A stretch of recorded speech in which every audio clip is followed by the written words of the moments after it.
traitor sa iyo, pero nagmahal lang talaga ako, Ate Monica. Sorry. Asawa ko pa talaga, Nicole? Aahasin mo yung asawa ko? Wala kang konsensya? Yung panty at bra mo,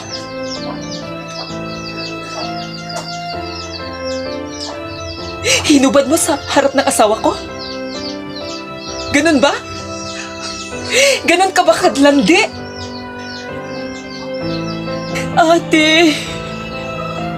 Ate Monica, sana mabigyan mo pa ako ng pagkakataon na maayos natin tong problema na to.